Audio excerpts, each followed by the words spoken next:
In 1909, a frail contraption was flown across the English Channel by Bleriot. What this little plane could do impressed a young American who began to wonder even then about the military effects of not one, but many flying machines in the air at the same time.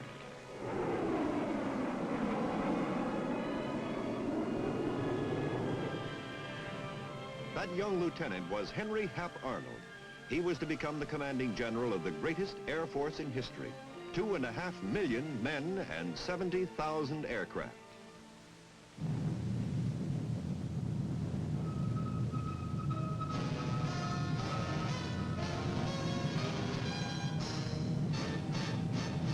The United States Army presents The Big Picture, an official report produced for the armed forces and the American people. Now, to show you part of the big picture, here is Sergeant Stuart Queen. The birth and growth of our Air Force into the powerful fighting unit it is today began within the United States Army.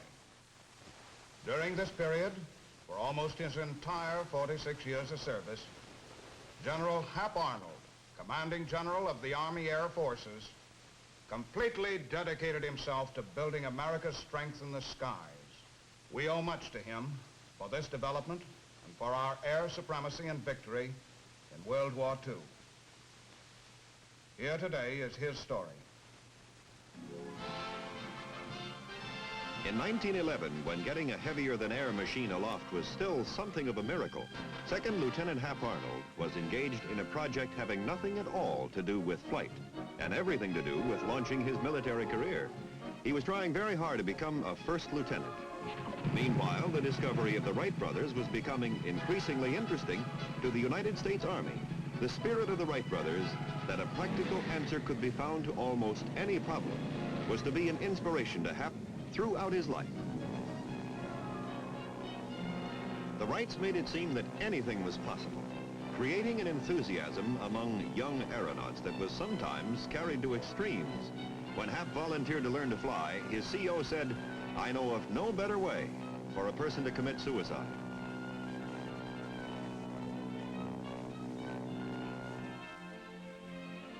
Skeptical as many were, the Signal Corps had made concrete plans to obtain the necessary planes for a course of instruction.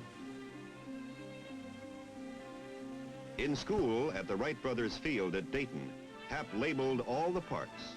Long ago, before nomenclature became complicated, this was the way it was. From Dayton, Ohio, to the Chief Signal Officer. "Sir, I have the honor to report the following progress made by me in learning to operate a Wright airplane. During the week, I've made 12 flights with an instructor and 1 flight by myself. My instruction, under the personal supervision of the instructor in the machine, is finished. And from now on, all my flights will be made alone for experience. Very respectfully, Henry H. Arnold, 2nd Lieutenant, 24th Infantry."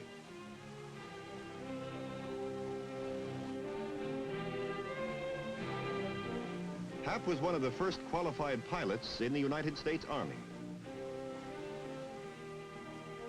In later years, he never lost the glow of pride and the respect for this symbol of achievement.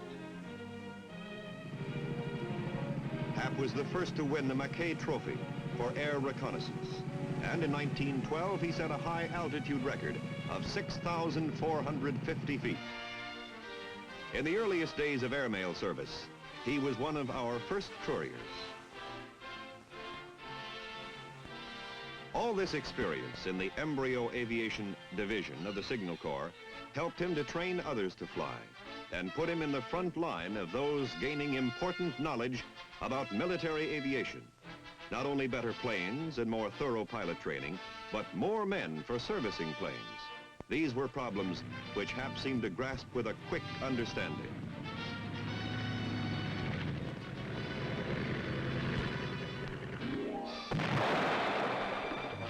When World War I came, the nation was still only barely aware of aviation's military potentialities. Suddenly, we were in desperate need of trained flyers. From the ranks of the infantry and from all services, men were carefully selected for the aviation section of the Signal Corps. Even more important was our need for aircraft. Administrative problems, including aircraft production, became Hap's responsibility. On the home front, Hap began to learn some lessons that were to have great meaning when he was in command of the Air Force many years later. To produce aircraft for war, one must plan and build long before. Many were the planes and engines finished too late for combat. Hap firmly resolved that America would not be caught short again.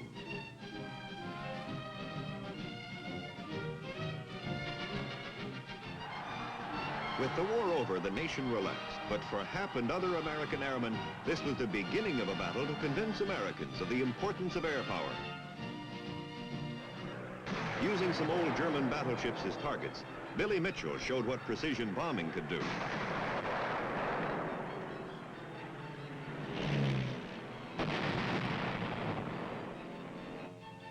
In the post-war years, Hap was in the forefront of those trying to keep the spark of interest in aviation alive.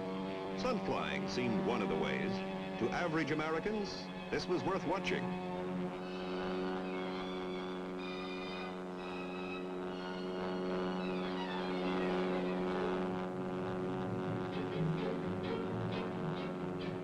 Meanwhile, there were real steps ahead important to aviation's future.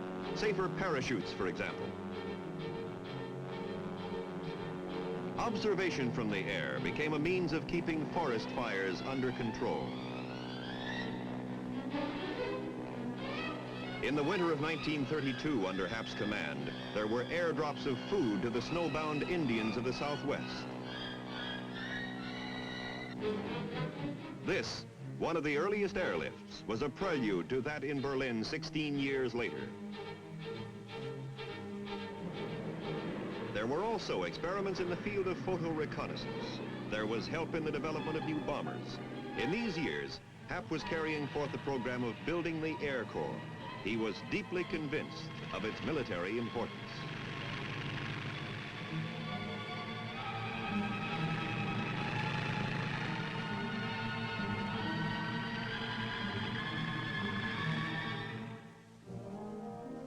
Helping to build the Air Corps didn't interfere with building a lively family. These old home movies show time passing in the Arnold family, and pleasantly. They reveal, as do all pictures of Hap, the reason for his nickname, picked up in the days of West Point.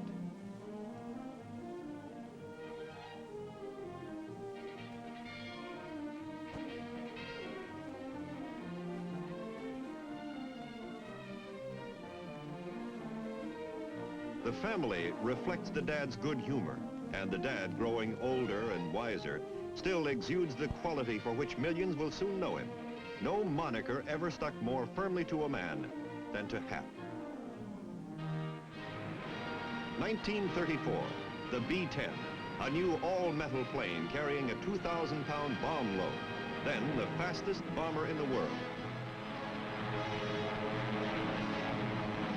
Under Hap's command, a long-range test flight from Washington, D.C. to Fairbanks, Alaska was undertaken to determine the feasibility of air operations in this part of the globe. Under extreme Arctic conditions, the mission, unusual for its time, was carried out successfully.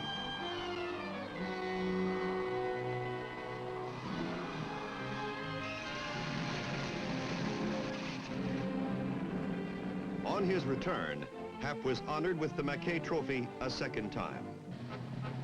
1938, on the day before Hitler won a victory at Munich, Major General Hap Arnold was appointed Chief of the U.S. Army Air Corps. Advise our nation to arm for air defense immediately. A strong Air Force is absolutely essential to keep war out of America. From the beginning, the Commander-in-Chief found in Hap someone he could rely on. He respected Hap's judgment. Together, they saw that time to build and expand had now become precious. Hap's plans went ahead. Planes for ground support, fighter bombers, long-range bombers, fast interceptors, an Air Force that was both tactical and strategic. Remembering the First World War, Hap pressed for the quantity production of aircraft that would be necessary for a global conflict. for a war of far greater proportions than the world had ever known.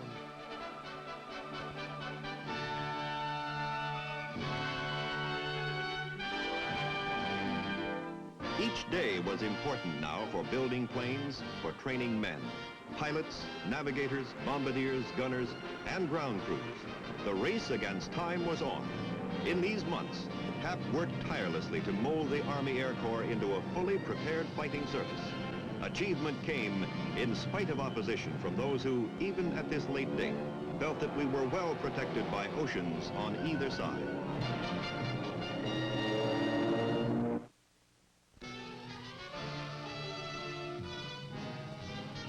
Pearl Harbor brought into critical focus the need for huge quantities of aircraft and vast numbers of men to fly and maintain them. Well aware of the time and money involved, Hap had been steadily extending the Army Air Corps training program, coordinating this with our growing air strength. Since 1939, he had fostered the idea of having civilian schools help to train pilots in the first stage. Army Air Corps training had been systematized, and it would include many young men from all walks of life.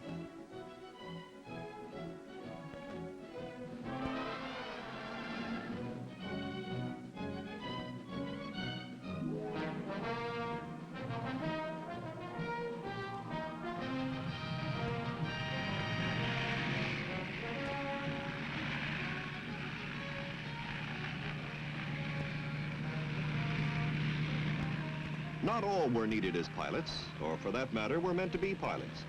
Though some took to the air unsteadily, the huge quotas of trained pilots, mechanics, and other personnel were soon being met.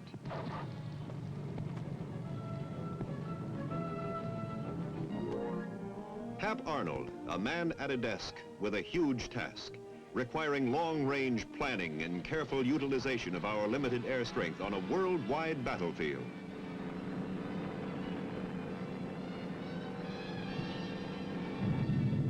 Early in the war, isolated operations began to foreshadow the future effect of long-range bombing. The daring low-level raid on Tokyo was a carefully designed attack, which brought home to Japan the real meaning of war.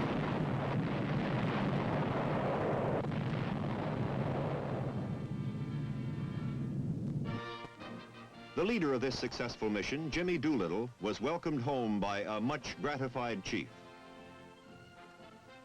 Hap always took great pride in the achievement of his men, and they were made aware of his personal interest.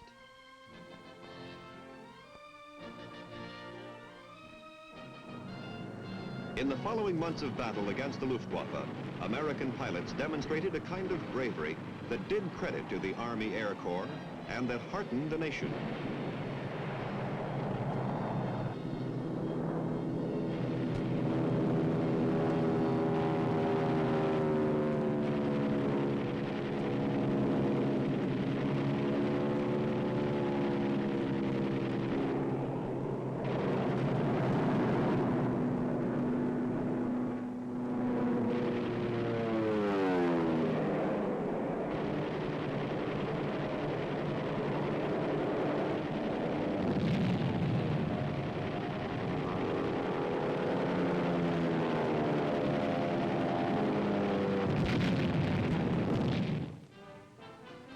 Whenever the opportunity afforded, there were frequent visits to his men.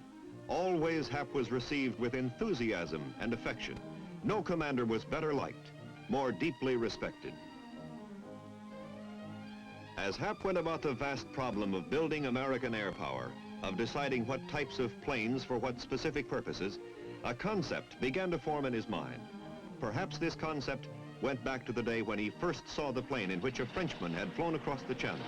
That day when he thought, if one plane, why not many in the air at the same time?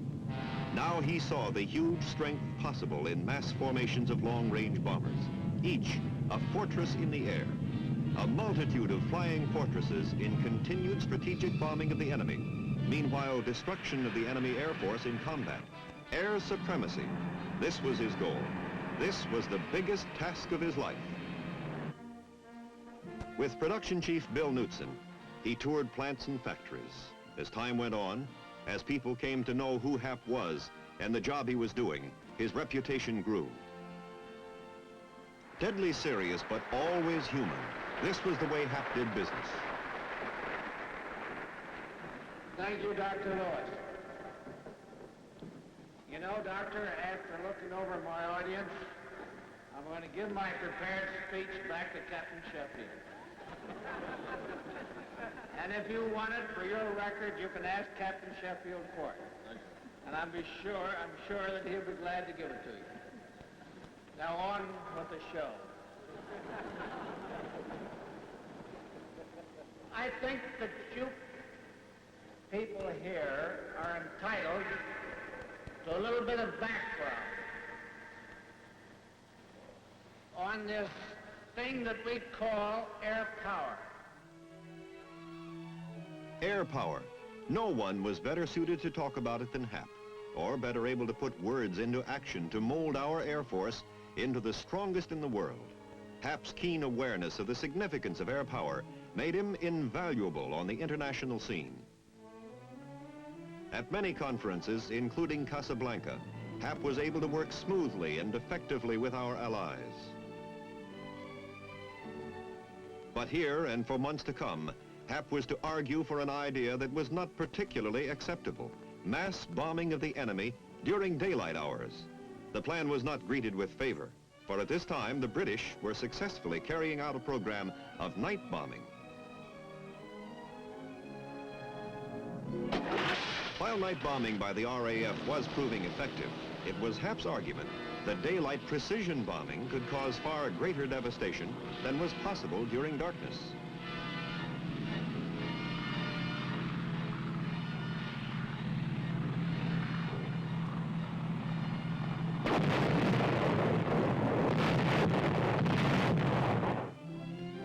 On the agenda at Casablanca were questions as to where the limited number of planes could be best utilized.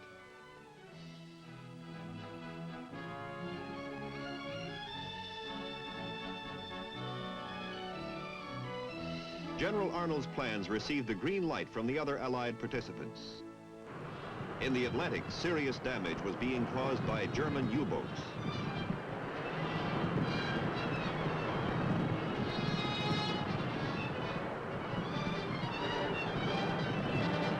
To meet the menace, B-24s were assigned to the Anti-Submarine Command.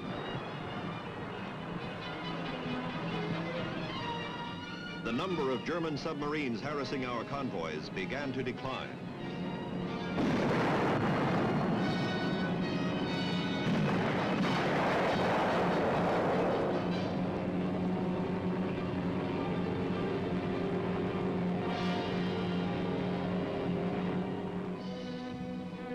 In the Far East, there were other problems. Hap went over the air needs of this theater with General Joseph Stilwell and General Chennault. Here it was decided that a difficult flying route over the Himalayas could provide a flow of supplies to the Chinese.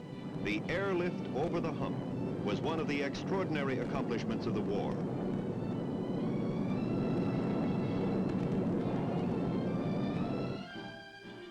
Hap, as commanding general U.S. Army Air Forces, was a member of the Allied staff, which met to determine the future course of the war. Here at the Cairo Conference and at Quebec, Hap became known for his judgment and common sense. Among leaders of other nations, Hap was not only the good-natured man with the encyclopedic knowledge of planes and all matters concerning air power, he was a first-rate diplomat upon whom our military staff could depend. By this time, there was complete acceptance of Hap's daylight bombing program by the Allied command.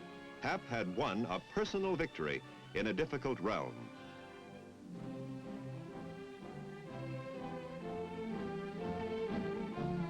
Pilots had been needed in large number early in the war, and with Hap's encouragement, a women's branch of the Air Force was organized. The Women's Air Force Service Pilots, known as the WASPs, did a tremendous job during the war, freeing many Air Force pilots for combat duty. At the first graduation ceremony, Hap was the honored guest.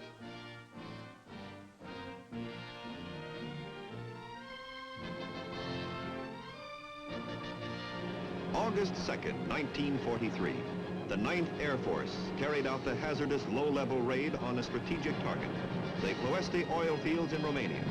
177 B-24 Liberators from the Tripoli area seriously damaged these important oil-producing fields.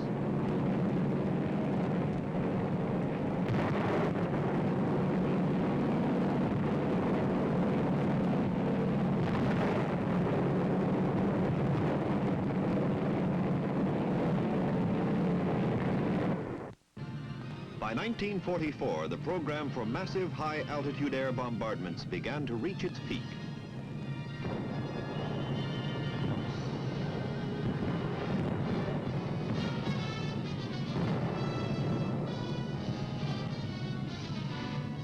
Now, at last, thousands of strategic bombers with new long-range fighter escorts were over Germany at the same time. And now the question was, could this tremendous all-out effort be continued? There was no let-up. There had been thorough planning in every detail that had placed the thousands of planes over Germany at the same time. No one was more instrumental in achieving our long-range plan for strategic bombing of the enemy than Hap Arnold. Through his effort, nothing had been allowed to stand in the way of the plan to use air power to knock Germany out of the war.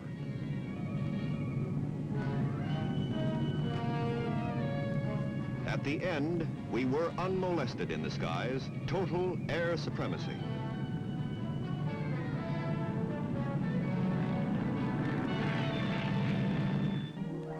At the close of the war in Germany, at the conference in Potsdam, Hap participated in plans for the unfinished work in the Pacific.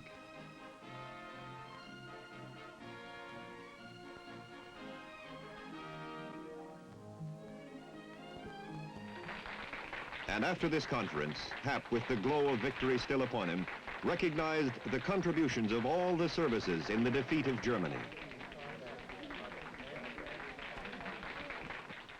This is an appropriate occasion, for we are celebrating tonight the 38th birthday of military air power in the United States. At this time, the newest of the services acknowledge the debt it owes to the armies of our land and the navies of our sea. We dip our wings to their glorious traditions, and tonight particularly, I want also to salute all of those who fly and those who make flying possible, be they of the Marines or of the Navy, or in civilian aviation in any of its many forms, or in the Army Air Forces, for they have all played a part in winning this war.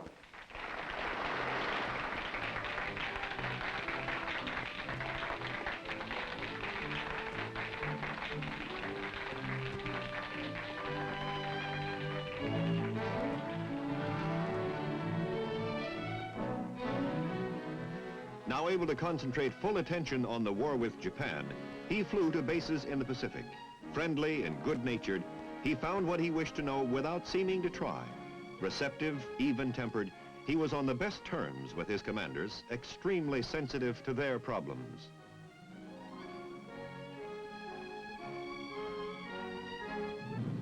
Now, according to plan, what had knocked out Germany could do the same in Japan. The B-29, the pioneer of air intercontinental bombers, the plane which, thanks to Hap's convictions and leadership, had been in the works long enough to be ready.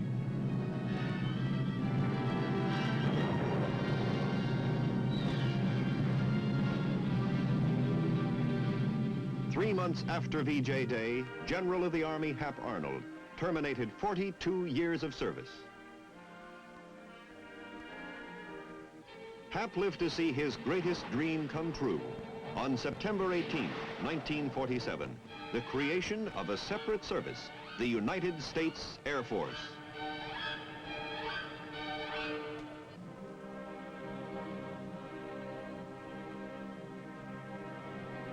Five years after retirement, his full life came to a close. He was buried at Arlington Cemetery in January 1950. Hosts of devoted friends mourned his passing.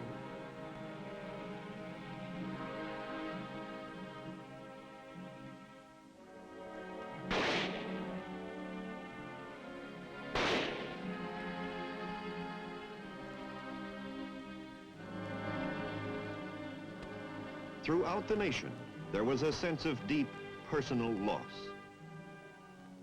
There's much to remind us of his role in American air power.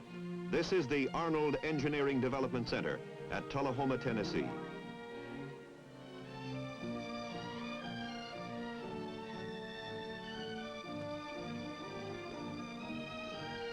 Not only in name, but in spirit was General Arnold identified with this center, devoted to research and development in the Air Force, to problems of air and space engineering. Since his time, much has happened, and in many ways, what he stood for has come to pass. It was Hap Arnold who sought the best in aircraft and materiel, continuous experimentation, development, progress in the air.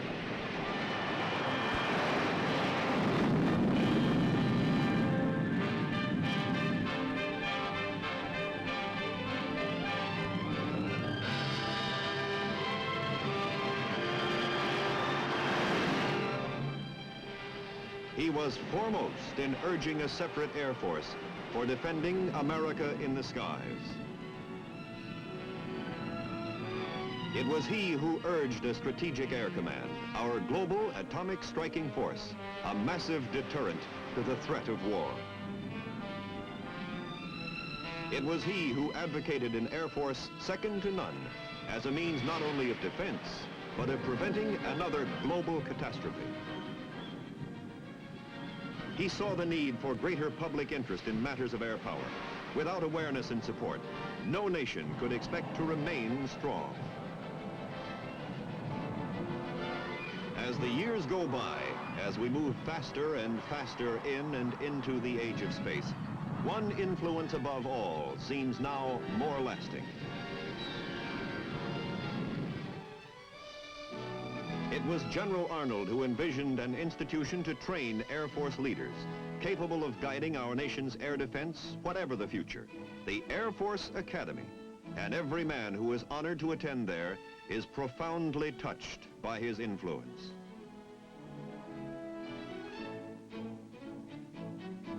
Here there is thoroughness and dedication to the task. The standards at the Academy stem in large measure from the example set by the first Air Force leader, who in June 1949 was made the first General of the Air Force. From this academy, that was once his vision, will come other leaders with the training, background, and spirit, and with their own vision of what must be done. Such men will help keep America free, as did Hap Arnold.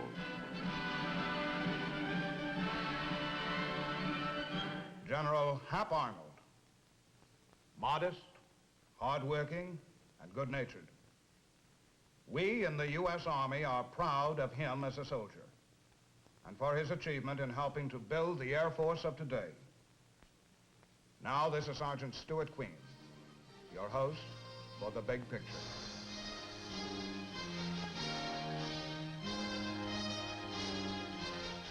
The Big Picture is an official report for the armed forces and the American people. Produced by the Army Pictorial Center. Presented by the Department of the Army in cooperation with this station.